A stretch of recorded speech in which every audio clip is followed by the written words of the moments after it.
Oh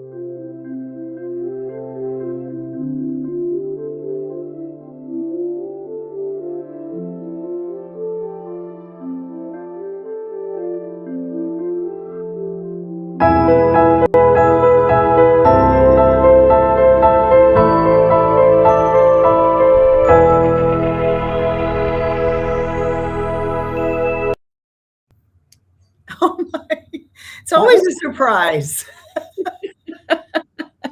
Cosmic world. We are living it here on the earth, right? Oh, for sure, for sure. Hey, everybody. I'm Sandy Rueve with Intention Beads. And this is the premiere. Chatting with the stars on YouTube. Yay! Yeah, this is Susan Gidel with Susan Gidel Financial Astrology. And we've been together for a Jupiter cycle plus, which is 12 years plus. And this is our premiere of introducing ourselves here on YouTube. Welcome. I know we've got a boatload of subscribers already. I'm one of them. And this is a new zodiacal year. You know, we had the Aries ingress. It is the beginning of the astrological new year, which was March 20th. And we decided to use that as it's also that's past. We're introducing April's forecast for 2026. But the International Astrology Day is always the very first day of the zodiac year. It's always when the sun moves into Aries. And so we wanted to make a change. We wanted to start something new, right? Always good to do with the sun at 0 Aries. It's a brand new beginning. It's a seed. It's a new birth. And so we chose this day to introduce ourselves here on YouTube, although we're not new. No. We're not old either, are we? Well, maybe. No, not at all. So Susan Gidel and I both live in Chicago, and we had the same astrologer. We would go to Cosmic Trends with our astrologer, who Barbara Shermer left the planet. And Susan came to me one day and said, let's continue what Barbara started. And so we've been doing this for years, and we really started with having like the sandwich board outside of my studio, and had, readings, scheduled readings, kind of like they like back in the old days, right? Like come in for your astrology reading. Yeah. Pre-Zoom, anything like this.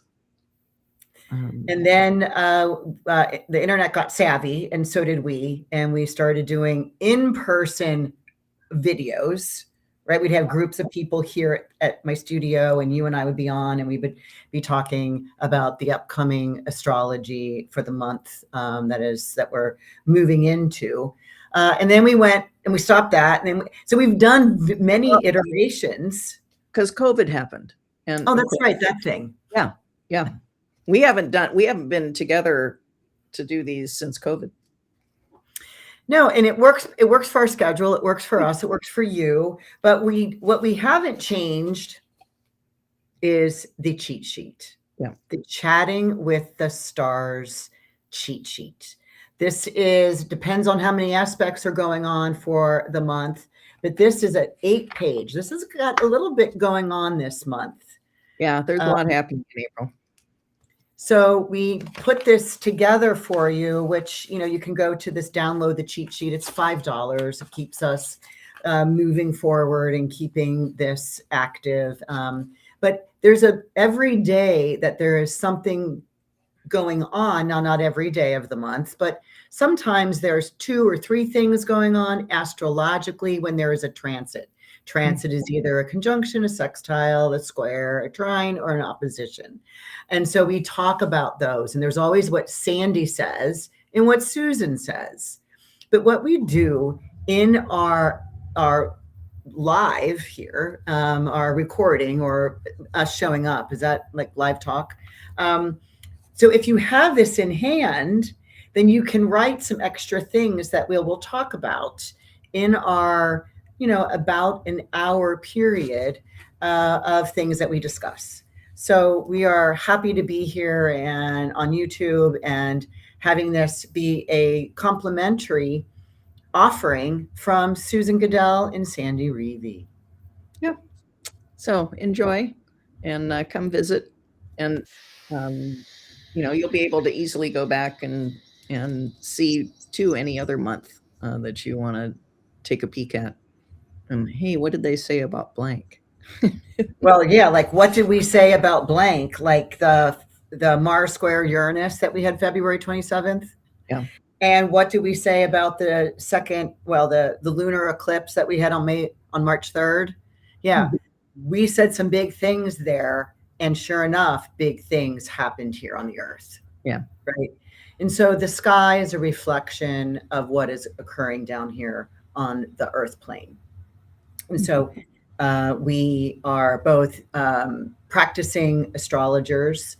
I am a talisman maker. I do retreats. My next retreat is Egypt in September 13th to the 26th of this year. I still have a few spots available. If you're interested, hop onto that code and set up a call with me, complimentary call to see what it's about, and go to the page to see what it's about. So any intro, or should we pop? Well, no, I mean, just to say hi, welcome. And if you've never joined us before with Chatting with the Stars, this is just, to get you set up for the month ahead. Understand the energy that's coming everyone's way based on the transits in the sky. And so we just have some ideas about how you can best use that energy to your own highest good. And so remember to subscribe, and then you'll be able to get all of this information whenever you click Chatting with the Stars on YouTube. Yeah, it was funny because when I was subscribing myself and I went up to YouTube and wrote, Chatting with the Stars, and it said, "Do you mean Talking with the Stars?" And so I was like, no, but okay. And I clicked, and then there's all these conversations with celebrities. Oh. Yeah. And I'm like, no, we're not talking with them. Yeah. Not that we don't care about them. We really want to just chat with the stars that are even higher up in the sky. More important, that never die, that never change their attitude, right? Yeah. I remember when I was first learning astrology, and they were teaching about the fixed stars, and I'm like, okay, well, why do you call them fixed? Are there ones that move? And the answer was no, and I don't know why they call them fixed stars. I guess because they don't move. So that's what I've come down to. I call them fixed stars now. And really, in reality, the Egyptians, because I go there, I've been going there quite a bit recently. The Egyptian astrologers or astronomers, let's talk real astronomers, that would be up at night. We go up to those temples. They called the fixed stars those that didn't move. They called the stars that moved the planets, and those are the wandering stars, or the planets that were moving when things were fixed, right? Mm-hmm. When the constellations like Sirius was never move, and now we know that there's the precession, which is 1 degree in 72 years, which is like a lifetime, basically. So hardly at all. Fixed stars then has come down through thousands of years. True that. So let's go. We're going to start with April. But I do want to introduce the very last day of March, because this is important, because on March 30th, Venus, the planet, the Venusian planet Aphrodite, with my long ponytail fake hair, is moving into Taurus. And she's grounded in Taurus. She rules Taurus. She's in her domicile in Taurus. And so she's here until April 25th. So I like this time period For me, actually, I have Venus in Taurus that I'm going to be getting a Venus return. We always look at the sun return, right? Your birthday, but we never really look at, rarely individuals look at, Venus return, Mercury return, the other planets will return to themselves in your lifetime. So solid, secure, and loyal. Mm-hmm. Yep. Very nice. Yeah, very grounded. So let's start with April 1st. It's a Wednesday, and boom, full moon. What do you got for this, Susan? Full moon. Justice comes to light. I always think of full moons as the sign of the moon, indicating what news comes to fruition, what we start hearing about. And so the moon is in Libra, and so justice in Libra. And actually, in my notes, it says the Supreme Court is going to hear arguments on ending birthright citizenship that day. Interesting. So pay attention to the news. There will be no doubt a big focus on that, given it's the full moon in Libra. Yeah, it's a full moon in Libra. That means that the sun is in Aries, and the sun in Aries is exalted. So it's very, very strong. And if we're looking at a mundane kind of world, which we kind of need to, at least this now with, because we got the world involved in looking at everything. These are the leaders, right? The sun in Aries is opposing the moon, the common people, the people that are the citizens, right? Yeah. Are the people, and it's in Libra. It's 12 degrees of Libra. So if you have something in your natal chart at 12 degrees of Libra, this is important for you to pay attention. This is a fully lit up emotional connection. This happens at 9:12 p.m. This is Central Time, and so I think this is grounding peace. I think there's a earth centered, because we think about sun being very strong in Aries, opposing moon in Libra. What rules Libra? Venus. Venus is in Taurus. That's why I wanted to inch that in, because Venus is very well settled, very well placed, very loyal and strong and worthy of having some sort of equalization of equality. So I'm just question mark peace. I still have my fingers crossed on that, though. Yeah. And then we move to Friday, which is my favorite day.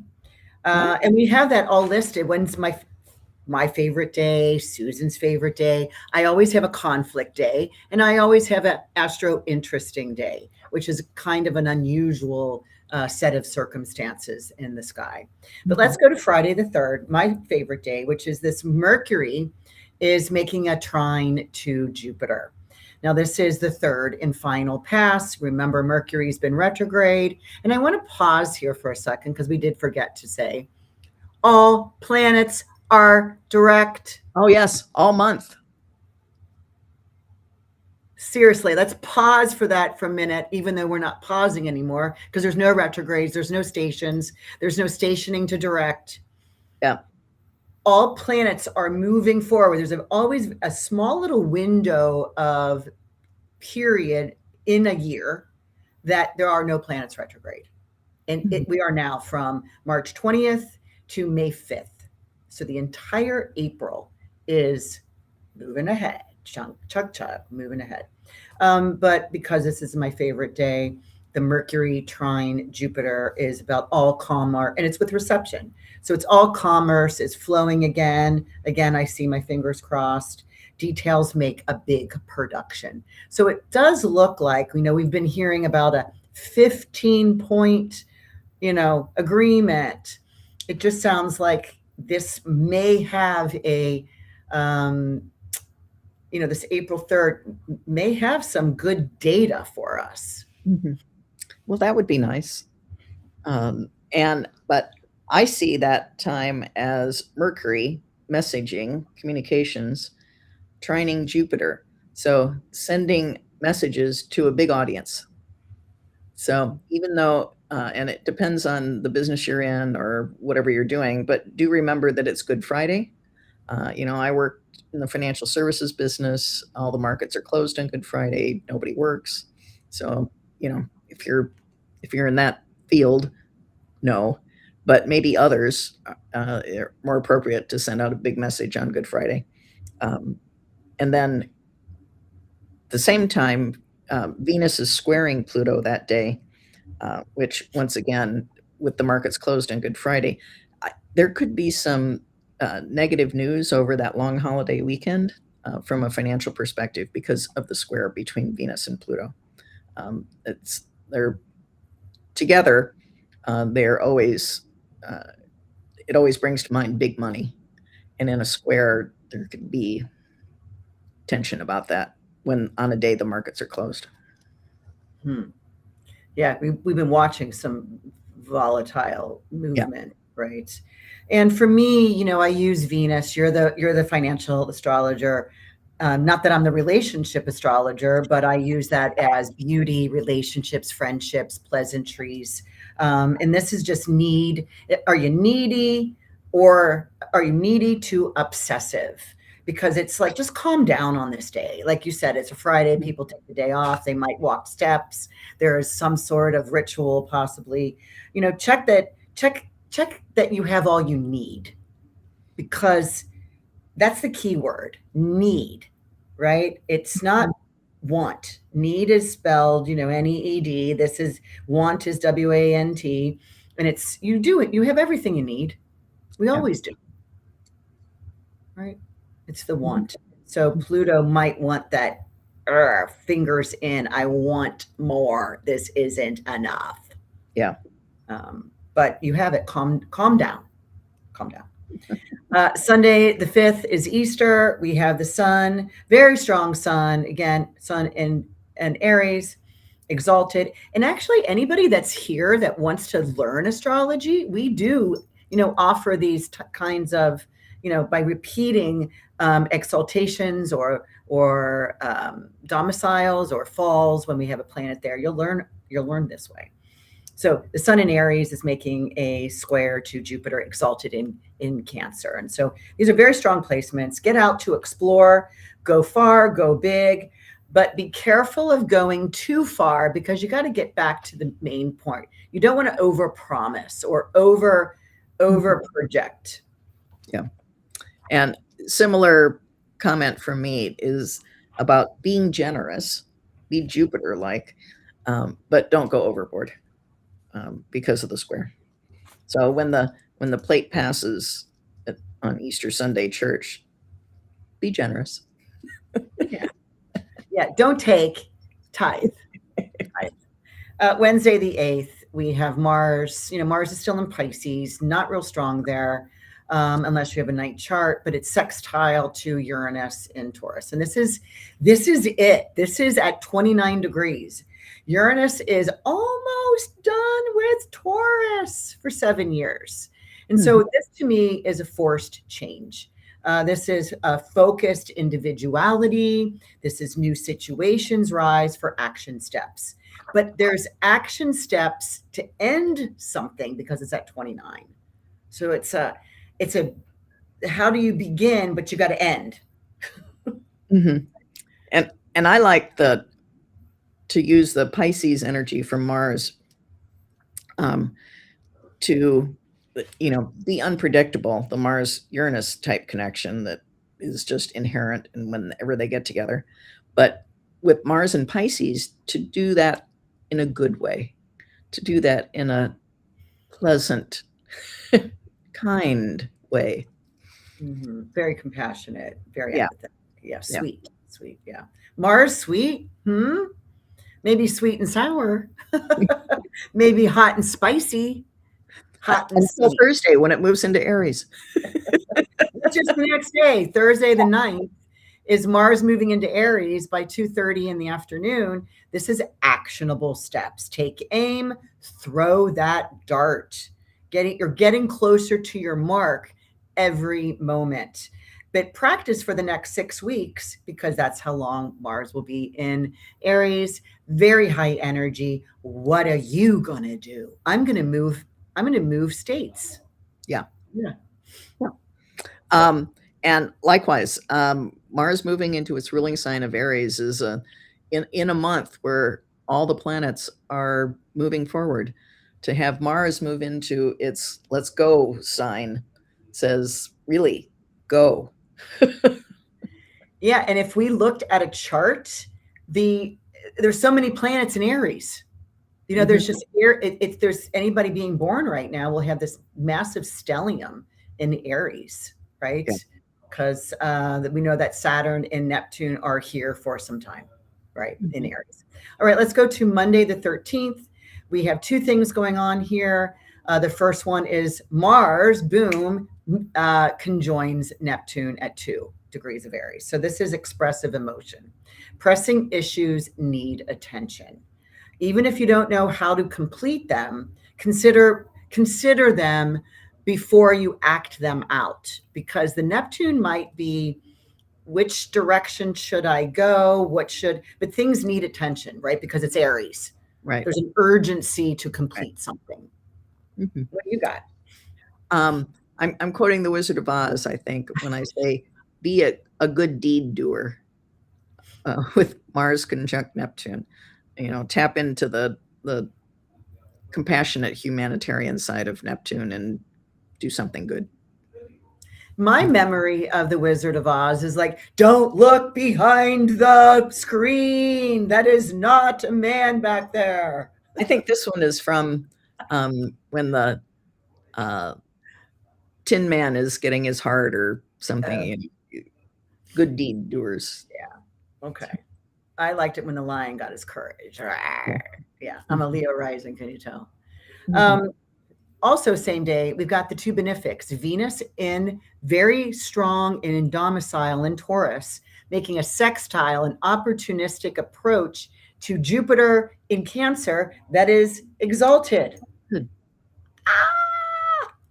It's really nice. It's very well placed. The two benefics are humming along a beautiful tune. Can you hear their good news? And I think it's a great day to check out investments in international companies or in international markets of any kind, because both of the benefics are in really strong places. Venus in its ruling sign and Jupiter exalted. You know, and Jupiter exalted only happens once every 12 years. Yeah, for a year. And it's coming to it's got a couple more months there, and it's coming to a close and going into the next sign, which would be Leo. So I'll be excited about that part. But let's keep moving. That's not yet. Let's keep moving to Tuesday, the 14th. This is a Mercury still in Pisces. Believe it or not, he's been in Pisces. I have a Mercury in Pisces, so there's a lot because he's retrograded in Pisces, that he's here for the longest time. So Mercury in Pisces is making a sextile to that Uranus. Again, this is at 29 degrees. This is sitting on my sun. So this is an inventive and creative. You're tying up loose ends to send a project out into the world. It's like crossing a line, but you got to cross some T's and dot some I's before you cross the line. I had written back in December, when I write all my year ahead, because I thought, oh my gosh, this might be my travel day, right? With Mercury conjunct my natal sun, but it's actually the day that my furniture moves into my new home. Oh, cool. Crazy. Yeah. Anyway, what do you got for here? Just to be on the lookout for real out-of-the-box ideas. Mercury ideas, Uranus weird. And you got to look for them, the sextile opportunities. Yeah. Same day, Mercury, because remember, he's at 29 and Mercury's now picking up speed. He's the traveler. He moves, boom, into Aries by 10:30 p.m. Think and speak quickly. I don't know if you're going to get much sleep, Sandy, or anyone here. Sudden shifts and changing viewpoints, moving those ideas forward. You know, it's kind of like time to stop being like dreaming, you know, Mercury in Pisces. I don't really know. I can't form words. I got to think about things. And all of a sudden, hey, right? And speaking very clear and maybe changing viewpoints of something that you have either been considering and you know the direction you're going to take, now's the time to go. Mm-hmm. And my comment about Mercury moving into Aries is that it's time for a team pep talk. So you're not going to do that at 10:20 in the evening, but with Mercury moving into Aries, okay, put it on the calendar for Thursday the 16th. True, because it's about, if you're Mercury is also the listener, right? Listener is the communicator, and so you can also think things, you can perceive quicker. So like you're going to get to the point quick, right? I'm still going to go around the bush. I'm still Mercury in Pisces, so I'm still going to talk about here and then hit the center later. I don't want to lose your attention. I always have to say to people now, you want the really cool story, or you want me to go right to the bottom line?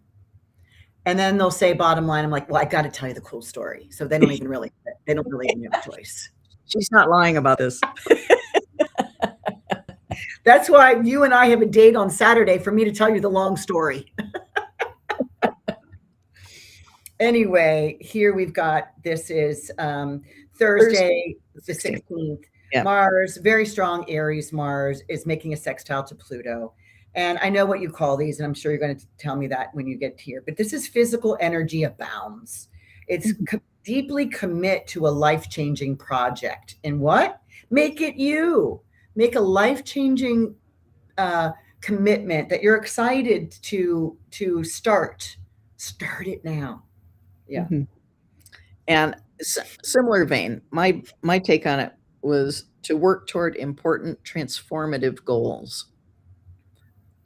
Same deal. It's great energy to really make deep change that lasts a long time. Right. And because, Saturn's going, or excuse me, Mars is going to come back here, and it'll sextile again 2 years from now from this high energy of Aries. And, you could be doing a 2-year mark, right? Mm-hmm. Like something that might take 2 years, because Pluto is slow and evolutionary, but Mars in Aries is quick, right? So same day, now Mercury is, in Aries, and now butts up with Neptune. They're at 2 degrees of Aries. This is a vivid imagination. This is great for writers. This is great for meditators. There's something about activating a vision that you have in your mind. And I say to pipe up about it. Say it out loud, what your vision for the world is. Tell as many people as you can. Don't just think about it. Say it. Put the energy out into the world. Which reminds me of the Wizard of Oz, right? The big thing that's talking, this is kind of like that seeing behind the veil, what is really going on that you can discuss, that you can talk about. Friday the 17th, we have a new moon. This is at 27 degrees of Aries. This is at 6:52 a.m. in Central Time. And really interesting, because when we think of Aries, quick, fast, initiatory, actionable movement, Mars, the ruler of Aries, is conjoined Saturn in Aries. So it's kind of like, hurry up, stop, wait, hold please, like it's like slow start. Yeah. And then it says, hurry up. No, don't. So it's kind of a very, like you said, brake accelerator. Yeah. Exactly. And for me, once again, new moons to me are about setting an intention based on the sign of the moon. And so in Aries, intend to make progress and set goals. Mm-hmm. And then we go to Saturday the 18th. We've got Mercury still in Aries, is making that sextile to Pluto in Aquarius. So, slow down to get it right the first time. Mm-hmm. Pluto wants it to be done right and with purpose and intensity. And Mercury in Aries just wants to get it over with. So slow down to get it right. Yeah. And I want Mercury to tap into Pluto to try and discover the truth. Because Pluto is about secrets. And so you could have the chance with the sextile to uncover or speak truth. Good. True. Sunday the 19th, we have now that Mars making that conjunction to Saturn. These are the two malefics. This is at 7 Aries. It's in the evening. Again, do it right the first time. Mars is stronger here, right? Usually Saturn is the right. Mm-hmm. He's the delayer, the grim reaper. He's the limiter. He is the, stop sign. And Mars is the push sign. And it's kind of red and green. Go, stop. Activate the hard work of an authority figure. Be your own authority figure here. Mm-hmm. And to work hard, not angry. This is a lot of energy. Mars conjunct Saturn can say, okay, I've got a lot of energy to do a long-term effort that takes patience, that takes perseverance. Okay, well, do that, but do it in an accomplishing way, not a way, just because it's Aries. Yeah, it's a lot of strength. It's a lot of muscle. It's like muscle work. Mm-hmm. It's like, for me, moving boxes or something, right? Like something heavy that has to get done to straighten something out. I'll be probably getting settled here. So it'll give me great energy. Yeah. I have Mars transiting my own Saturn is typically a time of when I'm just really busy. A lot of stuff going on. So. And you have the power to do that. Yeah. Same day at 8:39 p.m., the sun moves into Taurus. This is fixed Earth. This is way slower than Aries. It's very slow. So it's more pleasant to me. I like the, I don't have any planets in Aries. I have one really important planet in Taurus. So I really like the earth, the bound, the barefoot, the ground. I really like this slowing down. Mm-hmm. I like that Taurus feels like spring to me. And so it is time for April showers to bring May flowers when the sun moves into Taurus. Mm-hmm. And we're in April. Yep. Monday the 20th is my conflict day. Because actually we're having two aspects here, and they both have to do with Mercury. Remember, we just talked about Mercury moving into Aries. And so what we just said earlier is Saturn and Mars are in Aries. So Mercury is going to come up and conjunct Saturn. This is about 6:22 in the morning. Concentrated thinking. You need focused. Your focus is steady, yet hurried. You have a meaningful conversation. Now, it doesn't have to happen at 6:22 a.m., but it's wanting to have this expressed throughout this day. So be aware, it's my conflict day. And I get that, but I think I think Mercury conjunct Saturn lets you focus on details well, because Saturn requires discipline. And so when Mercury is conjunct Saturn says, hello, Mercury, give me your plan. Tell me all the details. And then how I would read that then is like, Mercury's like, yeah, we got to do this, and then we got to do that, and we got to go over here, and they take a right, and there's, and Saturn's like, slow down. We don't have to do all that. There's no urgency here. Yeah. But Mercury's like, yeah, there is. We're in Aries. We got to hurry up and finish all this stuff. And then Mercury hits Mars, right? Moves past Saturn, then hits Mars by around 5 p.m. And this is quick thinking, acting on this morning's plan. So whatever that was, you have figured it out. So try it out. And again, I just think this is conflict, because it's just Mercury.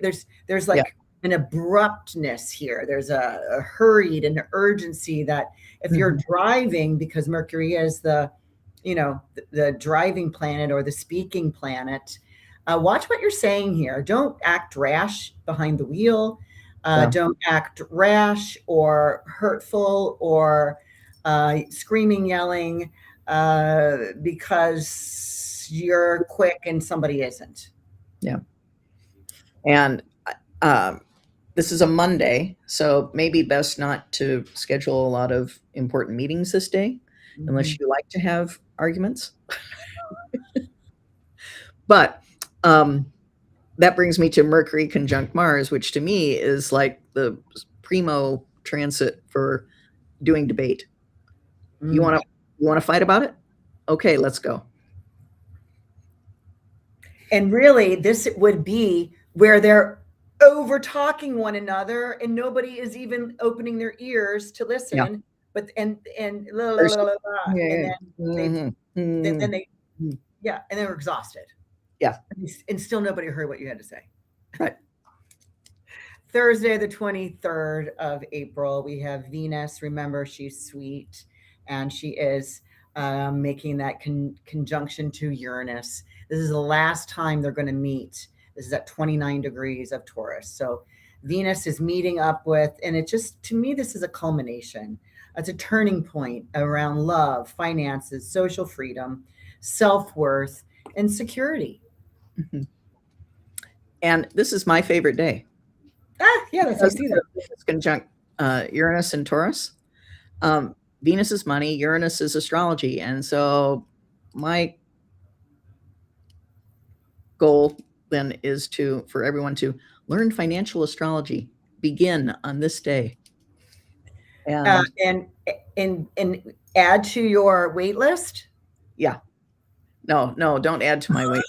Wait until I get a course together where I can teach this. Yes. So right around that time, right, when Uranus and Venus both move into Gemini, you'll have that class in course. I'll have it done, yeah. By 11 o'clock that night. Yeah. Yeah, and I want to pause here, just saying, because I know we act here and we're friends and we're both astrologers, and it's just amazing how Susan's financial astrology is. She has a long wait list right now that has has nudged her into creating a program, because she can't talk to one-on-one many people. Yeah. Like, you don't have 50 years of the wait list that's happening for you. So anyway, let's continue on. We're still on the 23rd. Venus now moves into Gemini. So she beats Uranus in because she's a faster moving planet. And this is just talking about love. This is sharing. This is appreciative. This is like, be aware of maybe talking too much about what you love or who you love. You don't want to put your foot in your mouth. You might want to wait it out a little bit, but you have this, it could be this, amorous discussions. And from a financial point of view, I think Venus moving into Gemini on this day could be that there's a lot of news going on that affects the markets. And that starts in the overnight trading hours on Thursday night. So it would be effective for the trade date on Friday, April 24. So there could be news that happens Thursday night into Friday. Okay, we'll watch. Saturday the 25th. This is my Astro Interesting, my AI day, not because of this first one, but because of the second one, the second transit. So let's go to the first. Yeah. This is Sun in Taurus is making a square to Pluto. Now these are squares, and this could be a competition, right? The Sun is our identity. It's our life force. Making a square to Pluto, maybe we have to prove something to someone, or someone's trying to turn, got our arm behind our back, trying to talk us into something. So I called it competition. It's unconscious behavior can equal underlying motivation, right? Like, that's a yikes. Yeah. Yeah. And I say take the energy and toss everything, purge what you don't need. And, I write this more for me than for you. I've purged a lot, still have to do more. But the AI part of this day for me is that Uranus is finally moving into Gemini for the final time. And he will stay permanently here for the next 7 years. And this is at like 8 o'clock p.m. and it's for a good 7. This is until May of 2033, which seems like what? Those numbers are a thing. 2033, it doesn't even seem like that could be an actual thing. Grasp new techniques, promote new ideas. I'm wondering, and I scratch my chin, is there going to be free education in 2033? That would be cool. There could be. We don't know. It could go fast. Because as I write in the cheat sheet, Uranus moving into Gemini is like the official start gate for disruption in commerce, communications, and let's throw in education, even though I didn't write that on the cheat sheet. Uranus disrupts. That's its job. It's here. Uranus is here to make us think differently, to say, oh, well, maybe I could change. Yes, maybe that could be better. I probably won't like it, but okay, I'll try because you're making me. And because I've got your arm behind your back. Yeah. And well, I guess that wasn't too bad then, was it? See, I told you. So, but without Uranus's impetus to make us try something new, we'd just be a Capricorn. And Uranus is his main, he's called the awakener. But how does he do that? Wake up. Yeah. Right? He throws water on you or with this loud alarm clock, right. and shocks you into a chaotic, like, oh my God, thank you for waking me up because I would have missed the bus or something. I missed my graduation or whatever. We have those feelings. Mm-hmm. And it really is about, breakdowns, breakups for breakthroughs. Right. It is disruptive. It's chaotic and unexpected, but will prove us wrong in the end. Yeah. But do pay attention because Uranus changing signs is a pretty significant shift in energy from an electric point of view. And, it could, if you're sensitive to that, it could be really shocking, which is a Uranus word. So.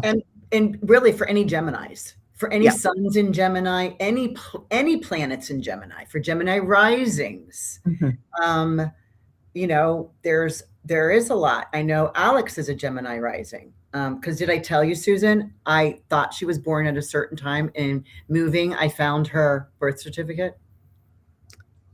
Oh my God. I know. I couldn't even bring it to my focus. She's not a Taurus rising. She's a Gemini rising with Mercury in Aquarius in the 10th house. That's why she can do all this technology. What are we talking about? Yes, you. Sunday, the 26th. We're coming to the close of the month. This is Venus making a sextile to Neptune. This is a wonder. It's just kind of like escaping into a Once Upon a Time book. Just go off over there. Yes. A Sunday. It's a lovely day. Go see beauty everywhere in everything. Even in the beast. Yeah. Because it's Beauty and the Beast, not Beauty in the Beast. But we could call it that. Yeah. Same day, Mercury is in Aries, remember, and is making a square to Jupiter, still in Cancer.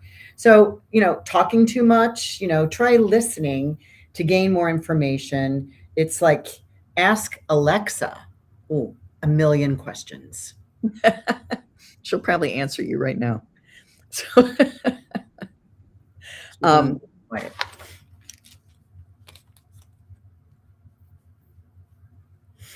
optimistic long-term goals, very Jupiterian.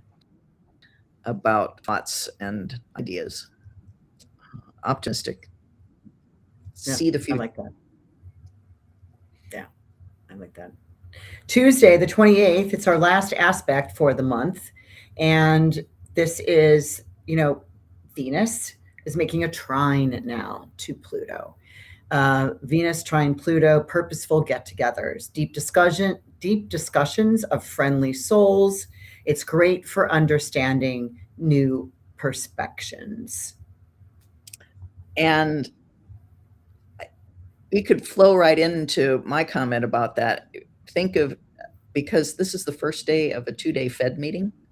And so really powerful financial forces are at work because Venus is trining Pluto, but exactly building on what you said, a purposeful get together and great for understanding new perspectives. So let's hope for that at this Fed meeting, where they'll discuss what's going on with inflation, the labor market, and come up the next day with an announcement about what they're going to do with interest rates. Da, da, da, da. Well, thanks, financial astrologer Susan Gidel. No, that's your expertise. Focus on it. Yeah. Yeah, your expertise here with Chatting with the Stars. So especially anybody looking for, information on finances, or when to hold them, when to close them, things like that. You could get some information from our Chatting with the Stars. But don't forget the April cheat sheet. There's a little code, the Q. It's a $5 where we always suggest that you have that with you in printable, so that you can put that on your calendar or near you, and you can write down all these little extra things that we say and follow it. And especially if you know your own chart, you can see what is being affected in your personal life. But I think it's always fun to see what happens in the world based on these. It's kind of amazing once you start, when you get tuned into it, like we are, where I've got these transits written down in my calendar, the mundane ones that we discussed, and then the news of the day. And I often put little arrows next to the transit, and I'm like, gee, look at that. Lucky. Yeah. And so we're here, and thank you. This is our first time being here on YouTube. We find it to be more available for more people. I just think we have also known, and this is why the switch is, there's more and more and more and more people interested in astrology. Absolutely.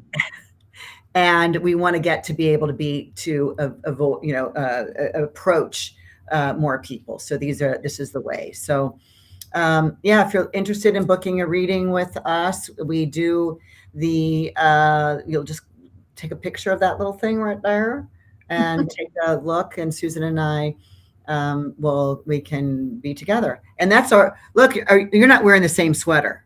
No, same color, but different sweater. Color. We need a new picture. This is when we might have been in our late 50s here. Is this our Saturn return picture? Yeah, it's our Saturn return. We're in late 50s, and now we're in our early 70s. Go figure. Barely. We're in our brand new 7.0s. Yes.